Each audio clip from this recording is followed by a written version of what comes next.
Hey, what's going on? What's going on, family? Shalom, shalom. What's going on with the people? Shalom, shalom. Welcome to another edition of Maccabees TV. Your brother Priest Dan, representing Lions of Israel, Maccabees TV. You guys can see I'm sitting here in my car. I'm chilling. At work right now, but I just took a moment to come out to my car just for a few minutes. So I'm not going to be on very long. Hey, Shalom Adolphus, what's going on? I'm not going to be on very long. I just kind of want to comment on what kind of took place last night. By now, we should be kind of used to this. This should be kind of par for the course by now. Every time that you turn around that one of these celebrities mentions anything about us being Israelites or being Semites or whatever, it's just a matter of time before they wind up having to walk it back, right? Shalom Yosef, Shalom Linda, Shalom Nakumya, what's going on? Yeah. It's only a matter of time before these guys have to walk it back. By the way, if you guys are in the house, you can like the video, share the video.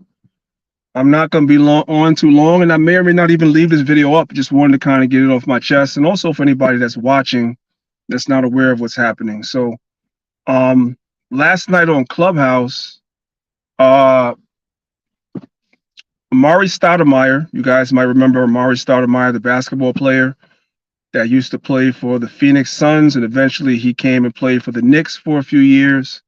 And Amari was one of the first athletes. He's not the first, because you can go all the way back to Reggie White, that was a football player that acknowledged he was an Israelite, and others before him. Shalom to everybody that's in the chat. Shalom Sagun. You can go back many years, but Amari was one of the more prominent and more vocal people in modern times. You know, one of the first in modern times to really go hardcore and speak about him being an Israelite, right? So, you know, Amari's been lukewarm. He's been hot and cold. You guys already know that. I don't really have to run that whole history down for you guys. He's been lukewarm. So what happened was Amari was invited last night to Clubhouse to be in a room with Israelites, to be interviewed by Israelites. And so he came, and I think the interview went relatively well. Okay, for anybody that's not on Clubhouse, anybody that's on Clubhouse, I should say, the room is called God First Gang. If you go to the God First Gang room and you look up the room from last night, right, you guys will see that the it says the God First Gang interviews Amari Stoudemire. It's not on YouTube, so don't ask me where is it on YouTube, where's the video. It's not a video. It's on the Clubhouse app. And so brothers invited Amari last night to come and do an interview with brothers, and he came, and we thought the interview went pretty well. You know, needless to say, brothers kind of went light on him, went a little easy on him. We didn't really ask him anything that could get him in hot water whatsoever. You know, at least initially, you know what I'm saying? We wanted to build the trust. And when you're dealing with people that are public figures, a lot of times when you interview them, I know people be wanting brothers to go hard, but that's not really the way you go about it. The way you go about it is when you're dealing with somebody that's a public figure, you kind of want to work your way gradually to some of the more pointed questions, some of the more difficult questions. You kind of want to work your way to that. So I think brothers did an excellent job. Shout out to the God First Gang, particularly brother Yawasop from Rum Gadal, and of course brothers Corey and Mal Halab from the Tabernacle of David camp, right? These brothers did a great job interviewing Amari. And I would say that Amari was a lot more open with what he was saying than I would have expected him to be. He was basically saying that he believes that we are the real Jews. He believes the understanding that we have concerning Deuteronomy chapter 28, specifically verse 68, to be more specific. Amari acknowledges that Israelites are also over here in the Western Hemisphere of the Americas. He acknowledged that. And he believes that a lot of the people that call themselves today Jews are converts. This is what he said. Nobody put a gun to his head. Nobody forced him to say it. He said these things on his own, family. If y'all in the room, make sure you guys hit the like button. Let's go. Come on. If you're in the room, make sure you guys hit the like button. And also share the video. I'm live on 3 different channels. I know this is unexpected, and it's a little early, so I know a lot of people are not going to be in here. But I may or may not leave it up, but I'm going to continue. So I thought the interview went really well. People came to the stage and asked him some questions. He also believes in the New Testament. He said he believes in, Christ, Yeshua, Yahushai. He believed in all these things. So the interview went really well. So we thought. Now, here's a couple of things that I noticed during the interview because I was in the audience. The first thing I noticed is that he mentioned that he owns a minority stake in a basketball team in Israel of some sort. So that means that he is financially in bed with the Jewish people. Let's just say it that way. Nothing wrong with that when it comes to business. Business is business, right? You do business, you make money, you got a business. You sell to whoever wants to buy from you. So that's not a bad thing, right? There's also nothing wrong with ownership. So nothing wrong with that. But again, you're financially in bed with these people, right? Also, I believe Yawasat brought up the fact that he owns a wine company. If your wine company is based in Israel, more likely than not, your primary customer base is going to be some of these Jewish people. I'm going to use the word Jewish loosely today, just for the sake of this video, right? So he's financially invested. Plus, if I'm not mistaken, he's gotten citizenship in Israel, which even the people in Dimona, a lot of them couldn't do, which is why some of them are getting kicked out the land. They couldn't even get citizenship. He was able to get citizenship, if I'm not mistaken. So he got a lot of perks and everything simply for being a star athlete and coming and playing in their league for a couple of years and so forth and so on. He's gotten a lot of perks, right? So, of course, when you get these perks from these people, you can't say certain stuff. You just can't say certain stuff. So he came in the room and he spoke very candidly, a lot more candidly than I expected him to do. Family, I exaggerate not. As soon as the interview was over and we looked in the hallway on Clubhouse, if you're on Clubhouse, you know what we mean by the hallway. When we looked in the hallway, we saw that the Jewish people had a response room to the interview with Amari, right? Right away. And of course, they was going in. They didn't like what he was saying. Not that he said anything really bad about them. He just spoke the truth. As far as he understands it, as far as his studies is concerned, right? He didn't bash them or anything like that. So there was a room on Clubhouse, right? Then within, I'm gonna say, I don't want to exaggerate. I want to say within another hour after that, Amari was back on Clubhouse, and this time he was in their room and they were grilling him. So what that says to me, reading between the lines, Amari got that phone call, right? He got that phone call. He got some type of phone call, or somebody reached out. Hey, there was a slogan for the phone companies in the 80s and the 90s that reach out and touch somebody. Yeah, somebody reached out and touched him. You know what I'm saying? And spoke to him and spoke some words that kind of stirred him up and got his ass right back on Clubhouse, because he told us that he was in the States and he had a flight going to Israel. So he wasn't really, we didn't try to keep him on the interview for too long. I don't want to say we, because I wasn't on stage, but brothers didn't try to keep him on stage for too long because he said he had to go to Israel. But somehow or another, he found a way to be on Clubhouse for a couple of hours in their room getting grilled.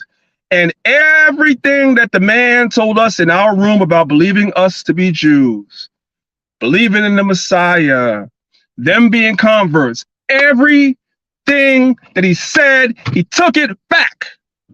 I'm talking about within 2 hours. That's faster than Nick Cannon, y'all. I thought Nick Cannon was fast. I thought Nick Cannon got checked fast. Nah. Within 2 hours, he was taking back everything he said. Just like that. We should not be surprised, family. We should not be surprised. This is why, over and over, on whatever platforms I'm able to get on, I've spoken to a few people that have blue checks on Instagram. I'll say that. And I tell these guys the same thing all the time. I'm like, you don't have to say what we say. You don't necessarily have to do what we do, right? You being a celebrity and whatever it is, whether it's an actor, a musician, a sports player, you being in position, right? You have connections and you have finances. So there are other ways to help us rather than be in front of the camera and risk your financial investments. I'm not saying that you can't do that if you do it, but you're supposed to understand the consequences that come with it. You're supposed to consider the cost, as the scriptures say. You should know your financial investments that you have and who they are intertwined with. And if you are concerned about losing that, then why the hell are you coming on Clubhouse and saying anything? Nobody forced you. We tell these celebrities over and over again, you can use your finances to position and help brothers that can be on the front and that can say things that you can't. Now, I know a lot of times you guys have financial advisors and people that kind of audit your finances, so you can't directly give to brothers, but that's what proxies are for, right? You set somebody up and you give them the money to give to brothers, so forth and so on. That's all I'll say on the internet. What's understood don't need to be said. I ain't got to be specific. You get it. You don't have to do it directly, but you could do it indirectly financially. You have access to media that we don't, platforms that we don't, connections to people that we don't. So you put brothers in position to say the things that you believe, but you can't say. But over and over, one after the other, we're watching these celebrities come forward. They open their mouth and insert foot. That's what's been happening. And it's a damn shame, man. That was record time. Amari, you done set the world record. I don't think nobody gonna break your record, man. I don't think it was 2 hours before you was backtracking already. And you can't blame anybody because everything that you said it. Brothers kind of soft, kind of lobbed you to, like softball, they kind of lobbed you the question. But you came right out, flat out, and said certain things. Right? And then you had to walk it back. It's a shame, it's sad. But I just wanted to inform you, brothers and sisters, if y'all want to see, or if you guys want to listen to the audio, you have to have the Clubhouse app, right? So you got to download the Clubhouse app. If you're not on Clubhouse already, you guys have to join the God First Gang Club on Clubhouse, and then the audio replays are there. I'm not sure if brothers are actually going to upload the audio to YouTube. They might or they might not. I'll ask Yawasop and Corey and Mal Halab later if that's something that they want to do or not. Hey, shalom. Hey, shalom to my brother Yabatazar in the building. Hey, Chocolate City Girl, shalom to you too. Braze Club, shalom to you too. Mr. Know-It-All, shalom. Shalom to everybody. Obadiah Yasharla, shalom to everybody. Yeah, so this is a little road rage. I ain't did a road rage on this channel in a while, right? I remember y'all used to like those videos I used to do, the road rage videos and stuff like that, man. So yeah, I'm gonna ask those brothers if they're gonna upload this to YouTube. But if not, you guys can hear the audio on Clubhouse. But I mean, at the end of the day, I just gave you guys the cliff notes already. There's really not a whole lot to say. I mean, these celebrities got to stop doing stuff like that. You know what I'm saying? If you're gonna say something, stand on it. That's all. Or don't say it. It's really that simple, because it's becoming embarrassing to watch all these brothers have to backtrack on what we know that you believe. The first time that you spoke, you said the truth. The first time that Nick Cannon spoke, he said the truth. Everything that he said subsequent to that was based on the fact that they was trying to destroy that brother. They was trying to cancel him and destroy him. What Kanye said first, and he said it more than one time. You guys do realize that Kanye was on he was on Drink Champs twice, and he said that thing about us being Semites and us being the blood of Judah. He said that twice, not once, twice. I got both videos, right? So he said it twice. He said it and he stood on it. But the second time it got traction. The first time it didn't get so much traction, but the second time it got traction, right? And then he had to backtrack on that thing to a degree, right? To a degree. He didn't backtrack that much, but he did backtrack to a degree, right? And then wound up marrying us anyway. And then Brother Kyrie, who I have a lot of respect for, you know what I'm saying? The brother stood strong, right? But at the end of the day, he had to feed his family. So it is what it is. Like, I'm not here to tear any of those brothers down. I know some brothers might be like, F that, I'll leave that to you. I'm not here to tear any of these brothers down. What I am saying to them and to any celebrity in general, and what I would say and what I have said to a few people that have blue checks, like I said, that I've talked to on Instagram, that we have been in the inbox together.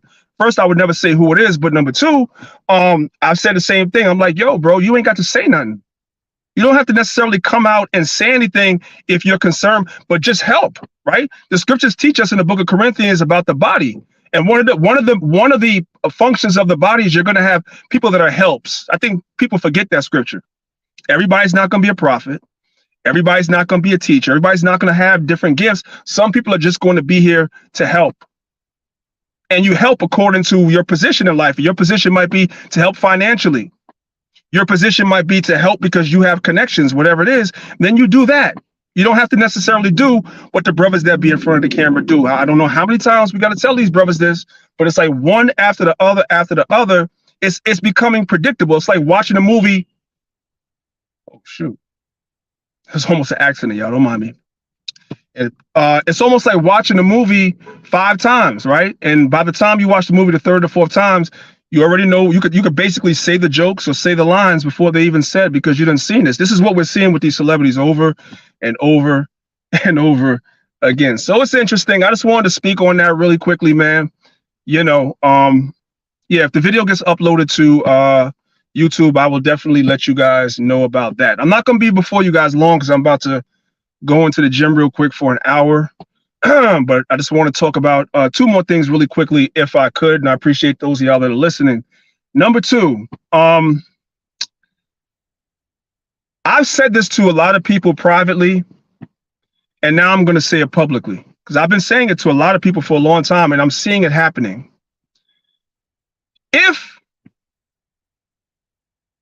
If we do not tell our story, the white man is going to tell our story for us, and then we're going to cry and whine and bitch about the fact that the story is not being told accurately. That's what's going to happen. This week, the devil, you guys call him Vocab Malone, I call him Mark Reiser. That's the devil, right? He had a video on his YouTube page, and he calls himself Breaking Down the History of One West. He's talking about Abba Bevis. He's talking authoritatively as though he was there, as though he was a part of it. Got some guests on there doing the same thing. And then brothers are belly aching about it. Vocab, and you know what I'm saying? And you know, it's crazy. Brothers are sending me links like, did you see this? And stuff like that. You know what I'm saying? And I'm looking and I'm saying, and I've said to brothers, and I've said it to a few people, hey, if you don't tell your story, somebody else is going to tell it for you. If you, God forbid, pass away before your story is told, you're leaving it for somebody else to tell your story for you. The person that tells your story just might be the one who is your enemy. Ask King James about that. Ask King James about that. We have a historical precedent for what I'm saying. When King James died, right, there was a book written called The Court and Character of King James. It was written by Sir Anthony Weldon. This is after King James died, after his son Charles I was beheaded by Oliver Cromwell, right? After all this was done, then you had a book come out called The Court and Character of King James. This is where a lot of those tropes, let's use the words they use nowadays, this is where a lot of those tropes come from, about him being a homosexual and all this other garbage that you hear. It comes from Anthony Weldon, who was an enemy of the king, who actually told the king's story. And it stuck. Does everybody understand what I'm saying? And it stuck. If you don't tell your story about what happened at the old school and stuff like that, you leave it to the devil, like Vocab Malone and others, and them other devils that were with him, including the Israelite devils that was with him on his platform too. Yeah, you niggas that was on Vocab's platform, you're devils too. All of you, you're devils too. If you leave it to them, they're gonna tell a story and they're gonna lie. I've told brothers this before. And now you guys are seeing that manifested. So brothers better understand what it is I'm saying. And I ain't gonna say much more than that, right? And listen, at the end of the day, those of us that was at the old school, we're all getting older. Now I'm still relatively young per se, in terms of the fact that I came into the school in my teens. So even though I've been around a long time, I'm not that up in age like some other brothers. But I'm getting up in age nonetheless. And some brothers are very high up in age. Brothers better consider that and make sure that the real truth and the real story is out there, and repeat it over and over again. However you present it, make sure that you putting the right story out there, because you got the devil lying out here about a lot of stuff. Sometimes I sit down and I listen to these stories that brothers be saying about One West, and I'm like, okay, how come nobody knows you? Like those of us that was there, we all know each other. We all know each other. Why nobody knows you? You just some mystery nigga that got all the stories about what happened, but nobody knows you. That's what's happening. And it's partially our fault, because we have not curated our history the way we're supposed to as Israelites. I got to tell you that, right? And I'm very passionate about that, and I'm gonna leave that there for now. But you know, we have to do better, right? I really don't want to say more than that for now, but I will say something. I'll say a little bit more about it in the months to come. You know what I'm saying? In the months to come, I'm gonna say more about it, right? But I'm not there yet to say more right now than what I've already said. But understand the importance of it. A lot of stuff that you brothers be hearing about at the old school be lies, bro. It be lies. It'd be from people that wasn't even there. You heard from somebody that heard from somebody that heard from somebody, or your ass came in 98, 99, like after everything already happened, and you got stories from 92. How is that possible? How is it possible?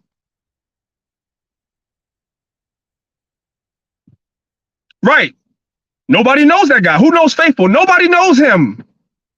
You got all these stories and nobody knows the guy from back then. Nobody. But it's our fault. We allowing somebody else to tell our story, then they're going to monetize your story, right? Like, for instance, right? A couple of years ago, they made a movie on Tupac. People are like, the movie is not accurate, right?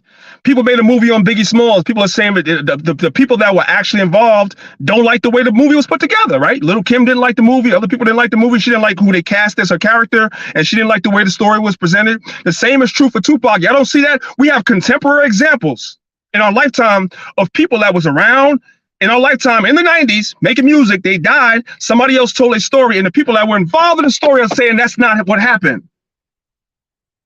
The same thing is happening in the Israelite community. I hope y'all recognize it. It's the same thing is happening.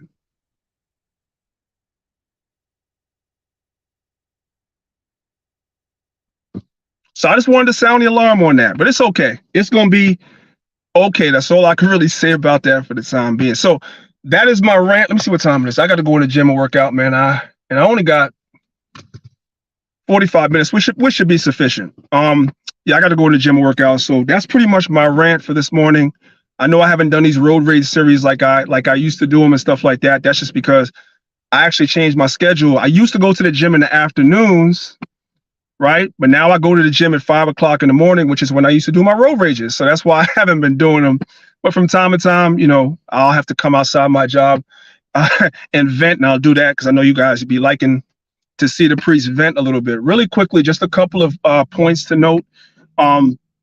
We are definitely responding to any and all emails concerning Passover. You guys see the ticker at the bottom of the screen.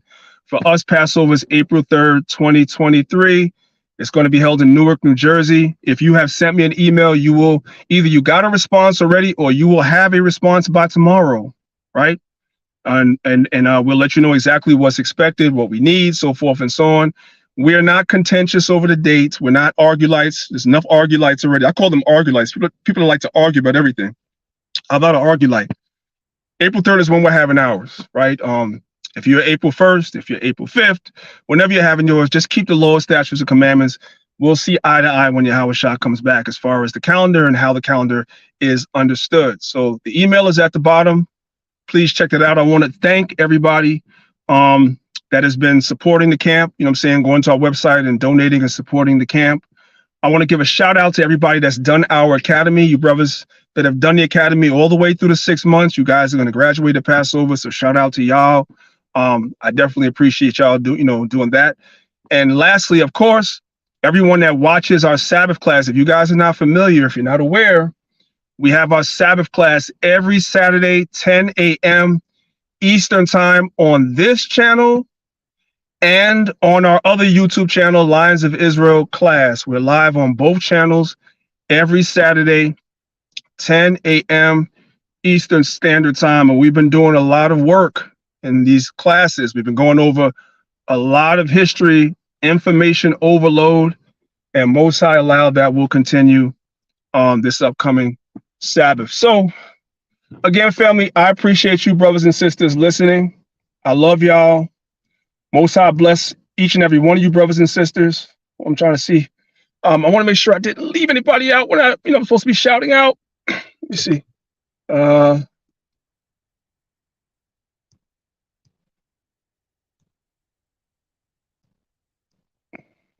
Did I not miss anybody?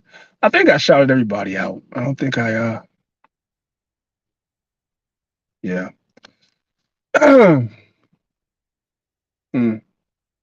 Before I go, anybody have anything real quick? Any questions? Okay, there we go. Any questions before I go? I ain't answering nothing too deep right now because I got to get in the gym, but I'll give you guys 30 seconds. If I don't see anything pop up on my screen in 30 seconds, then you asked out. Till next time. You know what I'm talking about? So anybody have anything that they need me to discuss before we go? I think what's understood doesn't need to be said. Yeah.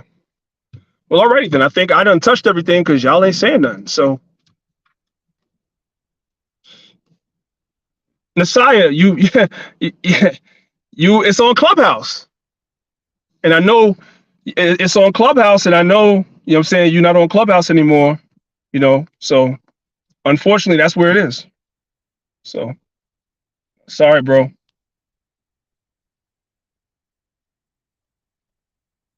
I don't know how you're going to be able to see it because you're not on Clubhouse anymore. But that's where it is. All right, family, I'm going to go ahead and get on out of here. It's your brother, Priest Daniela, representing Lions of Israel, Maccabees TV. I love y'all, brothers and sisters, and I will see y'all on the Sabbath, Most High will. With that, I say shalom.